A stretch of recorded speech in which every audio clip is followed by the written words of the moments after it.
Banyak orang-orang yang tidak memahami apa yang sebenarnya saya kerjakan. Bahkan,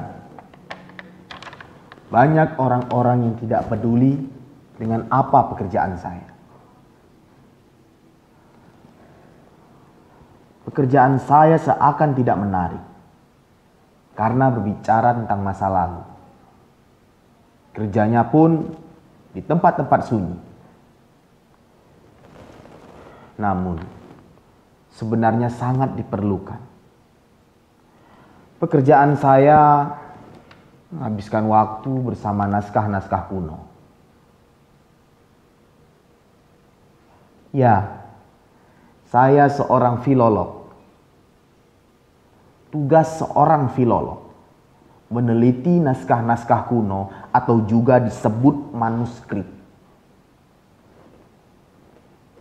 Membuat laporan-laporan tentang keadaan naskah, lalu menyunting teksnya.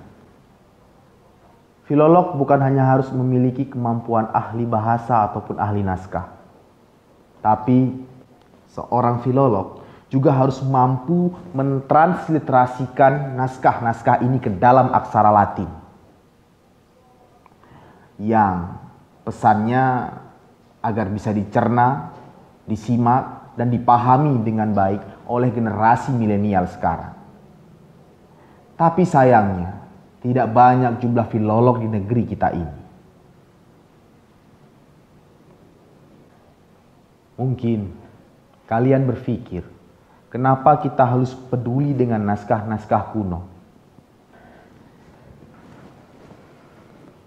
Mengapa naskah-naskah ini harus ditransliterasikan? Sadarkah? Nilai-nilai adiluhung warisan nenek moyang berasal dari naskah kuno. Isi naskah kuno mampu memberi informasi dari berbagai aspek budaya warisan bangsa dari masyarakat yang bersangkutan. Sebagai peninggalan masa lampau, naskah kuno mampu memberi informasi berbagai aspek kehidupan manusia, seperti politik, ekonomi, sosial budaya, filsafat, kehidupan agama, kepercayaan, masalah-masalah teknis seperti pembangunan tempat tinggal, pengadaan tanah ladang, serta berbagai jenis keahlian seperti keterampilan, pengobatan tradisional, tabir alam atau gempa, psikologi manusia, dan lain sebagainya.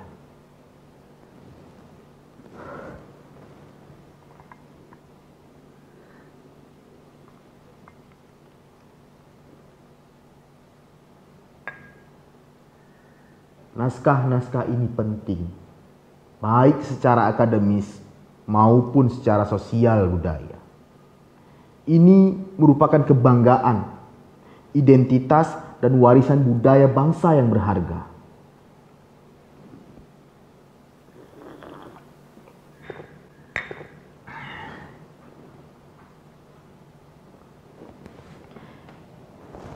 Di Aceh, periode cemerlang dunia tulis-menulis terjadi pada abad 16 sampai dengan 19. Banyak para ulama sufi menulis kitab-kitab. Kitab-kitab tersebut ditulis ke dalam aksara Jawi dan dituturkan ke dalam bahasa Melayu. Bahasa ini digunakan karena menjadi bahasa serantau.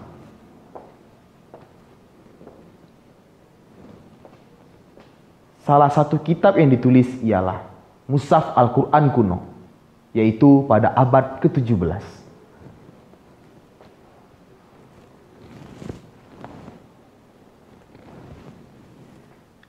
Naskah-naskah kuno di Aceh pada umumnya bercerita tentang hikayat, seperti hikayat Malim Diwa, hikayat Malim Dagang, hikayat Perang Sabi, dan hikayat Sultan Iskandar Muda, dan masih banyak yang lainnya. Ada juga yang berisi tentang ilmu keagamaan, seperti fikih, tauhid, tasawuf. Kitab-kitab tersebut ditulis ke dalam aksara Jawi dan dituturkan ke dalam bahasa Aceh dan bahasa Melayu. Tapi ada juga yang ditulis ke dalam tulisan Arab. Tidak semua orang mampu membaca kitab tersebut. Di Aceh, pada abad 16 sampai ke-17, terdapat banyak sekali penulis naskah, seperti Hamzah Fansuri. Beliau merupakan salah satu tokoh sufi ternama. Karyanya yang sangat luar biasa yaitu Syair Anak Dagang. Selain itu, ada Syekh Syamsuddin Ibnu Abdullah As-Sumatrani. Beliau juga dikenal sebagai Qadi Malikul Adil pada masa Sultan Iskandar Muda. Kemudian ada Syekh Nuruddin Araniri. Ia dikenal sebagai tokoh ulama yang sangat luar biasa. Beliau juga ditunjuk sebagai Qadi Malikul Adil pada masa Sultan Iskandar Sani, yaitu abad ke-16. Karya-karya beliau yang dikenal yaitu Bustanul Salatin dan Kitab Siratal Mustaqim. Lalu ada Syekh Abdurrauf As-Singkili. Beliau ditunjuk sebagai mufti dan Qadi Malikul Adil di Kesultanan Aceh selama periode 4 orang ratu. Karyanya yang terkenal yaitu Tarjumanul Mustafid, tafsir Islam berbahasa Melayu pertama.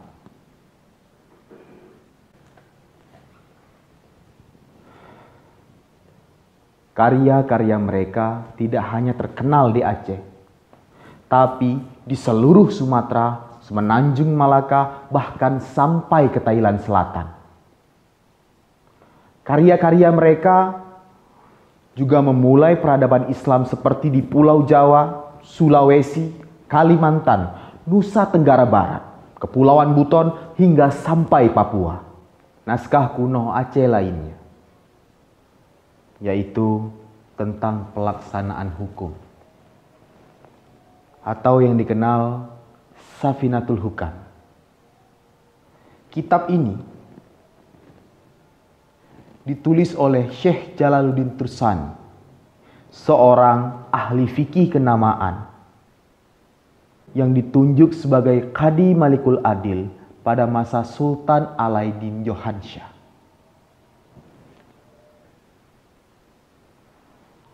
Kitabnya sudah ditransliterasikan dan diterbitkan oleh Museum Aceh.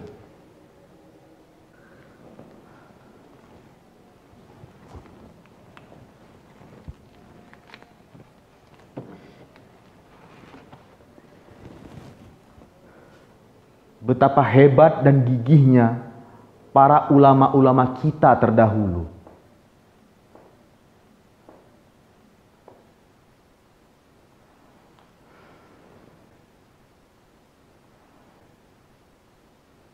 Mereka memperjuangkan agama dan pendidikan bagi umat manusia.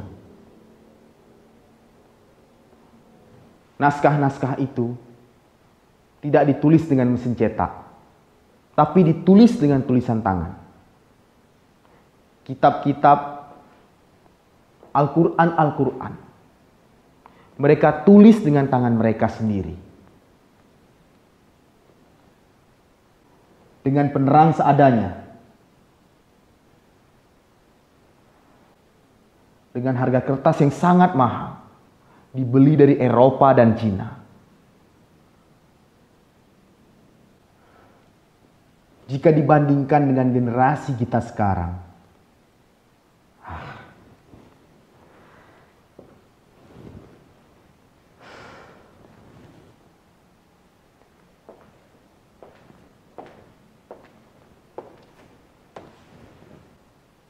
naskah-naskah kuno ini sangat rapuh, sangat rawan untuk disentuh. Perlu ada penanganan khusus. Kerusakan bisa disebabkan oleh beberapa faktor, seperti faktor kimiawi, faktor biologi, hingga faktor fisika.